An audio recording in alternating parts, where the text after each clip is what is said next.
गुरुदेव भगवान के मुख कमल से अगले वीडियो के सार को समझने के लिए हमने कबीर परमात्मा जी के निर्गुण और सरगुण रूप को समझना पड़ेगा। नित्य नियम में गुरुदेव भगवान पढ़ाते हैं, गरीब निर्गुण सरगुण एक है, दूजा ब्रह्म विकार, निर्गुण साहिब आप हैं और सरगुण संत विचार। अर्थात निर्गुण और सरगुण दोनों ही कबीर परमात्मा जी के रूप हैं। जिस समय कबीर परमात्मा एक जगह सतलोक में बैठकर सभी प्राणियों को उनके कर्म आधार से सुख दुख प्रदान करते हैं, तो परमात्मा उस स्थिति में निर्गुण कहलाते हैं। और जब वही कबीर परमात्मा संत रूप धारण करके धरती पर प्रकट होकर जीव आत्माओं को कर्म और भाग्य से अधिक सुख प्रदान करते हैं, तो उनके उस रूप को सरगुण रूप कहा जाता है। अर्थात निर्गुण रूप में सतलोक में बैठे परमात्मा को हम देख भी नहीं सकते हैं और भाग्य से अधिक लाभ भी प्राप्त नहीं कर सकते हैं, तथा सरगुण रूप में जब वे धरती पर प्रकट होकर तत्व ज्ञान का प्रचार करते हैं तो हम उनके दर्शन भी कर सकते हैं और शरण ग्रहण करके भाग्य से अधिक लाभ भी प्राप्त कर सकते हैं। दूसरा उदाहरण देकर गुरुदेव भगवान ने समझाया कि हवा निर्गुण रूप में सब जगह फैली हुई है, परंतु गाड़ी पंचर हो जाने पर उस निर्गुण रूप में फैली हुई हवा को हम टायर में डालकर उससे लाभ प्राप्त नहीं कर सकते। उसके लिए उस निर्गुण रूप में फैली हुई हवा को सर्वप्रथम एक कंप्रेशर मशीन के द्वारा एक टैंक के अंदर सरगुण रूप में इकट्ठा किया जाएगा। उसके बाद जब उसे टायर में डाला जाएगा तो गाड़ी सैकड़ों टन वजन उठाकर दौड़ने लगेगी। कबीर परमेश्वर जी की निर्गुण और सरगुण वाली स्थिति को समझाते हुए एक सत्संग में कागभूषण और लोमस ऋषि की कथा सुनाते हुए सतगुरु रामपाल जी ने बताया कि लोमस ऋषि सरगुण परमात्मा की भक्ति बताते थे और कागभूषण को बहुत तरह से समझाने का प्रयास भी किया कि सरगुण बिना निर्गुण क्या गावे, परंतु कागभूषण को आज सतलोक आश्रम से जुड़ी 90% संगत की तरह परमात्मा का सरगुण रूप समझ में नहीं आया। अंत में लोमस ऋषि ने नाराज होकर कागभूषण को श्राप भी दे दिया और कहा कि सरगुण की भक्ति बिना निर्गुण भगवान के गीत गाने से कोई लाभ नहीं। पुण्यात्माओं, ये लाइन ध्यान से सुनिए। कागभूषण को श्राप दिया और कहा कि सरगुण की भक्ति बिना निर्गुण भगवान के गीत गाने से कोई लाभ नहीं होगा। अर्थात गुरुदेव भगवान हम आत्माओं की आस्था उस दाढ़ी मूंछ वाली कबीर जी की समझे जाने वाली बेजुबान निर्गुण फोटो से हटाकर सरगुण भगवान अर्थात संत रूप में प्रकट स्वयं की ओर आकर्षित करवाना चाहते हैं कि वर्तमान में यदि भौतिक सुख और अंत में पूर्ण मोक्ष की प्राप्ति चाहते हो तो उस दाढ़ी मूंछ वाली फोटो में कबीर साहिब को ना देखकर तत्व ज्ञान वाली सूक्ष्म आंखों से तुम्हारे समक्ष प्रकट सतगुरु में कबीर साहिब के दर्शन करो। अन्यथा 650 वर्ष पहले की तरह वर्तमान में भी गुरु को मानुष मानने के चलते अंत में धोखा ही हाथ लगेगा। तो फिर यो कागभूषण क्या बताता है कि उसके बाद में लाख वर्ष यम उस नरक न भोग के फिर मेरा जन्म हुआ। तो एक लोम उस समय मेरा भक्ति बीज गिर गया वो उस जन्म में। उससे पहले मेरा भक्ति बीज पड़ा नहीं था। उसके बाद फिर देखो कहते मेरा जन्म हुआ, भक्ति की प्रेरणा बनी रही, इधर उधर भटकता रहा, संतों के पास गया और जैसे कुछ संतों से ऐसा वैसा ज्ञान सुना कि भगवान तो निराकार है, निर्गुण है, उसी की भक्ति करनी चाहिए, सरगुण की भक्ति से कोई लाभ नहीं है। ये मेरे आत्मा में अन्य संतों से ज्ञान ग्रहण करके घर कर गई थी। यह बात एक दिन लोमस ऋषि कथा कर रहे थे, वहां जाकर मैं कथा सुनूं था और लोमस ऋषि जी सरगुण के ऊपर कथा कर रहे थे, सरगुण भगवान के ऊपर। तो मैंने कहा कि ऋषि जी सरगुण तो सब नाश हो जाए, मैं तो हूं निर्गुण का अधिकारी, मुझे तो निर्गुण कथा सुनाओ भगवान की।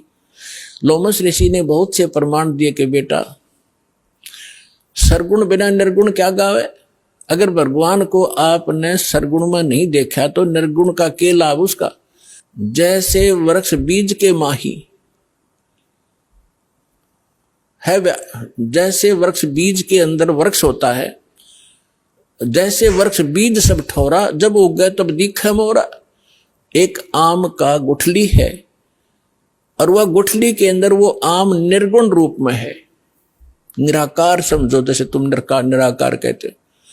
तो उस निराकार का क्या करेगा, आम का तो ये बता देंगे इस गुठली में आम है, पेड़ है, पूरा पूरा वृक्ष है इसके अंदर। तो इसके बताने से तुझे क्या लाभ हुआ? अब उस बीज को बीजा जावे गुठली को, फिर वो पौधा बने, फिर वो पेड़ बने और फिर वो आम लगे। तो सरगुण बिना निर्गुण किए गावे। तो भगवान का लाभ जो है सरगुण से ही होगा, निर्गुण के गीत गान तो नहीं होगा। अब कहने लगे मेरे ये उदाहरण बहुत से उन्होंने दिए पर मेरी बुद्धि में ग्रहण नहीं हुए। मैं उनके साथ ऊट पटांग अभद्र तरीके से प्रश्नोत्तरी करता रहा, यानी मजाक तौर पे। लोमस ऋषि ने मुझे श्राप दे दिया कि तेरा चंडाल के घर, तू तो चंडाल के घर जन्म होना चाहिए, तेरे जैसे दुष्ट कार्य चंडाल, जा चंडाल बन।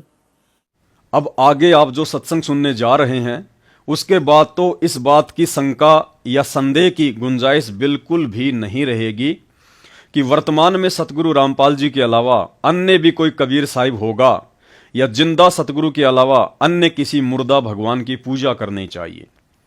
आदरणीय गरीबदास जी की वाणी सुनाकर सतगुरु रामपाल जी परमेश्वर जी ने स्पष्ट कर डाला है कि संसारी दी गल्ला चीने, ना बूझे शब्द जो गहरे नू, मुर्दों से ती प्रीत लगावे, ना जाने सतगुरु मेरे नू।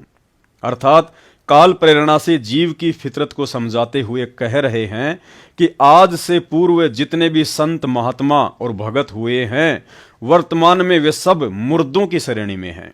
जैसे आदरणीय गरीबदास जी, कबीर साहिब जी, पंडित चिदानंद जी, आदरणीय रामदेवानंद जी, हनुमान जी, श्री राम जी, श्री कृष्ण जी, हजरत मोहम्मद जी, ईसा मसीह आदि या अन्य काल पुजारी संत महात्मा।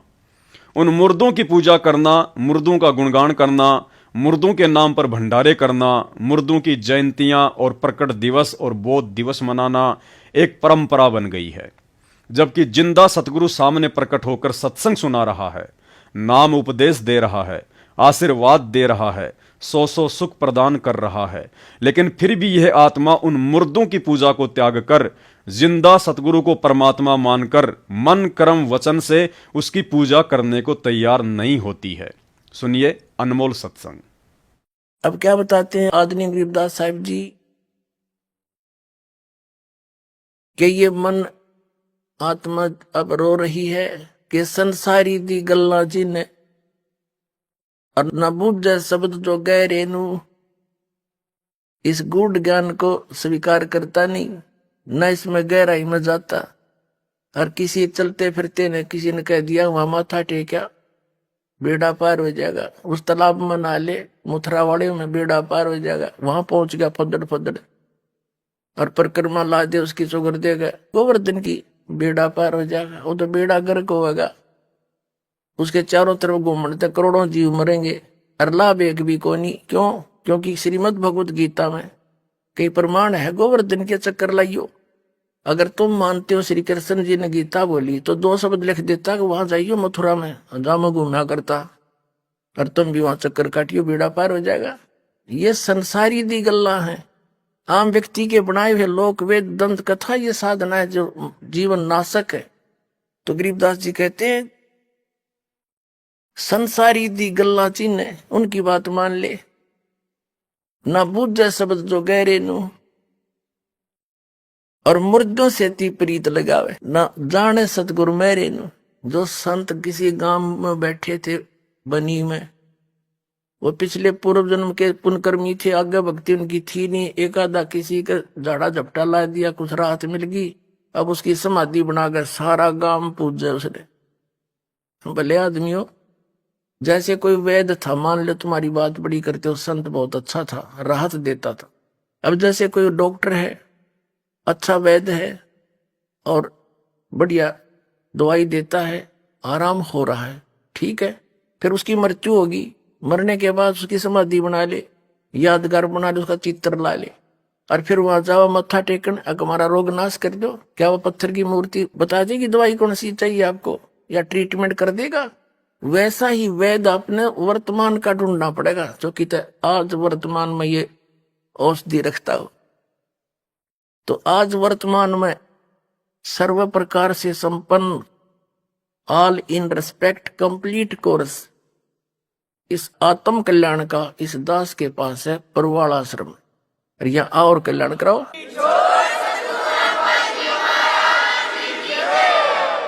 फिर क्या बताते हैं कि मुर्दों से ती प्रीत लगावे, न जाने सतगुरु मैं रेनू। जिंदा सतगुरु आपको मिल रहा है, वहां उसको नहीं पहचानते। फिर क्या बताते हैं? भाई और बहनों, अब आपके मन में शंका उत्पन्न हो सकती है कि पवन दास ने आदरणीय गरीबदास जी और कबीर साहिब जी को मुर्दा क्यों कह दिया। कबीर साहिब तो स्वयं परमात्मा आए थे और गरीबदास रूप में भी कबीर साहिब ही लीला कर रहे थे। भाई और बहनों, मैं पवन दास अपनी तरफ से कुछ नहीं कहता। मैं उतना ही कहता हूं जितना पूर्ण ब्रह्म परमात्मा सतगुरु रामपाल जी ने अपने सत्संगों में अपने मुख कमल से बोल रखा होता है। आप स्वयं ही सुनिए ये छोटा सा सत्संग, जिसमें इस वाणी के खुलासे में स्वयं सतगुरु रामपाल जी भगवान ने अन्य संतों के साथ साथ आदरणीय गरीबदास जी का नाम लेकर उन्हें भी मुर्दे संत की श्रेणी में खड़ा कर दिया है। मानी तो अब ये क्या बताते हैं कि संसारी की गल्ला चिन्ह न बुझे सब जो गहरे नू, और मुर्दे से ती प्रीत लगावे न जाने सतगुरु मेरे नू। अब जैसे अब कोई हरिदास ने पूजा, कोई गरीबदास ने पूजा, और कोई किता बालाजी जा है, कोई किता और अब पुण्य आत्माओं या कोई गांव में बाबा रहा होगा, उसकी मंडी बना रहे हैं, उसने पूजे। अब जैसे संत गरीबदास जी महाराज या हरिदास जी थे, तो उस समय जो उनके संग में रहे, उन्होंने उनको वो ज्ञान दिया, भक्ति दी, आशीर्वाद दिया और उनको लाभ दिया। अब जैसे अब वो चले गए, अब उनकी मंडी बना कर, उनका यादगार बनाकर वहां पूजर जो इतला के मिलेगा उनसे नहीं। अब जैसे कोई वैद्य था और वो वैद्य नाड़ी देख कर और बता देता बीमारी को, रोग को, और बढ़िया औषधि देकर स्वस्थ कर देता था, बिल्कुल ठीक है। अब उसकी मृत्यु के बाद क्या किया है, उसकी चित्र बना दिया, मूर्ति बना ली पत्थर की, और एक यादगार बना दी, नीचे उसका शरीर गाड़ दिया। अब वहां जाते हैं, जावे कोई उस वैद्य के पास और माथा टेक कर उसकी आरती करे, मेरा रोग काट दे, मेरा रोग काट दे, तो ना बोला पत्थर। वो वैद्य जो था, ऐसा ही वैद्य जीवित ढूंढना पड़ेगा और वो रोग काटेगा। ऐसे ही परमात्मा यही बताना चाहते हैं कि जैसे वो संत थे गरीबदास और हरिदास जी जैसे, या थारे गांव में जोड़ड़ा बाबा जो पहले था, इसे संत जिंदे ढूंढने पड़ेंगे, तब उन लाभ होगा, इन मुर्दों तो कुछ ना हो। तो ये क्या कह रहे हैं परमात्मा, समझाने के लिए उदाहरण दे रहे हैं कि संसारी दी गल्ला चिन्ह ना बुझे शब्द जो गहरे नू। संसारी दी गल्ला चिन्ह ना बुझे शब्द जो गहरे नू। मुर्दों से ती प्रीत लगावे न जाने सतगुरु मेरे नू। मैं तो दे दी बालम बैरे नू, मैं तो दे दी है बालम बैरे नू। श्वेत छतर शेर मुकुट। आशा करता हूं आपने सत्संग को ध्यान से सुना होगा। तो इसमें सतगुरुदेव जी ने बताया कि चाहे संत हरिदास जी थे या संत गरीबदास जी थे या बालाजी, जब वे धरती पर जिंदा थे उस समय उनकी शरण में आने वाले को थोड़ा बहुत लाभ दे सकते थे, परंतु आज उनके मरने के बाद चाहे उनकी समाधि बनाकर पूजो या मंदिर बनाकर पूजो, वर्तमान में आपको रत्ती भर भी लाभ उनकी पूजा से नहीं मिल सकता है। साथ ही गुरुदेव ने इस सत्संग में मरने के बाद डॉक्टर की मूर्ति का उदाहरण भी देकर समझाया। ठीक इसी प्रकार वर्तमान में कबीर साहिब जी की दाढ़ी मूंछ वाली फोटो या मूर्ति को भगवान मानकर पूजना, उस फोटो को दरबार में रखना, उसके आगे दंडोत प्रणाम करना या उस फोटो का जून के महीने में कबीर प्रकट दिवस मनाना मुर्दों की पूजा के अंतर्गत आता है। भाई और बहनों, मत भूलो कि आप यथार्थ 13वें कबीर पंथ के पंथी हैं और आपको पता होना चाहिए कि वर्तमान में सन 1994 से यथार्थ 13वें कबीर पंथ की शुरुआत ना ही संत गरीबदास जी ने की और ना ही कबीर जी की समझे जाने वाली उस दाढ़ी मूंछ वाली फोटो ने की। यथार्थ 13वें कबीर पंथ के प्रवर्तक और संचालक स्वयं कबीर साहेब सतगुरु रामपाल जी भगवान है। साथ ही कबीर सागर से अनेकों बार सतगुरु रामपाल जी ने कबीर साहिब जी द्वारा यथार्थ 13वें कबीर पंथ की शुरुआत करने और स्वयं ही कबीर साहिब होने के अन्य प्रमाण भी पेश किए हैं, जिन संकेतों को आज से पहले हम समझ नहीं पा रहे थे, लेकिन समय अनुसार अब सतगुरुदेव भगवान ने हमारा ज्ञान योग खोला है तो बात अच्छे से समझ में आने लगी है। यह सत्संग सुनकर आप भी समझने का प्रयास करें कि कबीर सागर के अनुसार यथार्थ 13वें कबीर पंथ की शुरुआत कौन करेगा और सन 1994 से जिस महापुरुष ने शुरुआत कर दी है वह महापुरुष सतगुरु रामपाल जी आखिर कौन है, स्वयं कबीर साहेब या एक सामान्य संत। घर घर बोध विचार हो, ये चर्चा चला करेगी कैसी गलती ना करना, और दुर्मति दूर बहाए, सबकी दुर्मति दूर चली जाएगी, और कलयुग में एक हो सब बरते सहज सुभाए। कहा उग्र का शूद्र हो, हर सब की भवभीर। अब कहते हैं उस संत के द्वारा चलाए गए उस पंथ में चाहे कोई निकम्मा आदमी हो उग्र, और चाहे कोई बिल्कुल शूद्र हो, वहाँ कोई भेदभाव नहीं रहेगा, सबको सेट किया जाएगा, सबकी बुराई छुटाई जाएंगी, और वहाँ सबकी ही भीड़ होगी, यानी बहु संख्या में उसके अनुयायी होंगे। कहा उग्र का शूद्र हो, हर सबकी भवभीर, और सो समान दृष्टि है वो समर्थ सत कबीर। उस पंथ का चलाने वाला ये समझ लेना वो समर्थ कबीर ही होगा जो सबको समान दृष्टि से व्यवहार करेगा, वहाँ ऊंच नीच नहीं रहेगी। अंत में 300 वर्ष पूर्व आदरणीय गरीबदास जी महाराज ने मुर्दा पुजारी दुनिया को लाख समझाने का प्रयास किया, लेकिन दुनिया उल्टा उन्हें ही बावड़िया और पागल कहती रही। अंत में 24,000 अमरवाणियों से युक्त इतना मोटा ग्रंथ लिखकर आदरणीय गरीबदास जी महाराज ने कहा कि चेतावनी में चूक नहीं, अब क्या देऊं गाली। अर्थात जीवन भर दिन रात एक करके समझाने में तो कोई कसर नहीं छोड़ी, अब क्या तुम्हें गालियां देकर समझाऊं, तब समझ में आएगा कि सतगुरु कौन होता है। महाराज कहते हैं चेतावनी में चूक नहीं, अब क्या देऊंगा गाली। इतना बड़ा ग्रंथ लिख कर गरीबदास आखिर में कहते हैं बंदी छोड़ के चेतावनी में तो कसर ना छोड़ी, गाड़ दूं तेरे को जब तेरे इतनी समझ में नहीं आली। गुरु और परमात्मा में कोई अंतर नहीं होता, जब तक दो समझ कर चाला से कबीर साहब कहते हैं वो कुत्ते की जुनीन जागा। भाई और बहनों, ठीक यही स्थिति वर्तमान में 28-30 वर्षों की कड़ी मेहनत और संघर्ष के बावजूद सतलोक आश्रमों से जुड़ी हुई 90% संगत की अज्ञानता के आगे परमेश्वर रामपाल जी भगवान की हो रही है। आज पूर्ण तत्वदर्शी संत रूप में प्रकट वह महापुरुष आदरणीय गरीबदास जी महाराज जी की तरह हमें खुलकर बहन बेटी की वो गालियां तो नहीं दे सकते हैं जो गालियां सदग्रंथ साहिब के पेज नंबर 721 पर अंकित हैं, परंतु हिसार जेल में बैठे हुए अंतर्यामी गुरुदेव भगवान अपने इतने प्रयासों के बावजूद भी बाहर सतलोक आश्रमों से जुड़ी हुई संगत की नादानी और अपने कलयुगी परिवार की मनमानी को देखकर जेल से आ रहे विशेष संदेशों में दुखी मन से यही कह रहे हैं कि पुण्यात्माओं, अब और कौन सी विधि अपनाऊं जो तुम्हें समझ में आ जाए कि सतगुरु कौन है।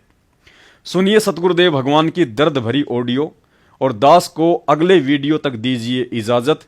बंदी छोड़ सतगुरु रामपाल जी भगवान की जय हो। गरीबदास जी कहते वेद कतेब एक है भाई, और वेद कतेब का ज्ञान है दूर, वो संतों का मार्ग दूर। ये अधूरा ज्ञान है, जब इसमें स्पष्ट है ही नहीं, जब ये कह दिया कोई और बताओगा तो वो और अब आपके सामने है, आपको प्राप्त हो चुका है। अब भी बच्चों नहीं समझोगे तो कौन सी विधि अपनाएं जो आपकी आंखें खोले। कबीर द्वार धनी के पड़ा रहे, धक्के धनी के खावे, 100 काल जो ही पर द्वार छोड़ नहीं जावे। अब आपने इतना करना है, इस ज्ञान को समझकर मालिक से दूर ना होना, सतगुरु विमुखा मत हो जाना। इसमें आपको अच्छा लगे चाहे कोई कष्ट लगे, वो कष्ट भी गॉड गिफ्ट होगी। हो सकता पता नहीं कौन सा पाड़ सा कष्ट आपका हल्के में टल रहा हो, पर जल्दी ना करा करो, और तो धरती पर कहीं जा रही हो तुम्हें कभी राहत नहीं मिलेगी। अब आपका फाइनल गेम है, इन बातों को हल्के बना लेना, ये मकसद ना मैं वैसे ही कह रहा हूं, कति प्रमाणित एक नंबर की सारी सच्चाई।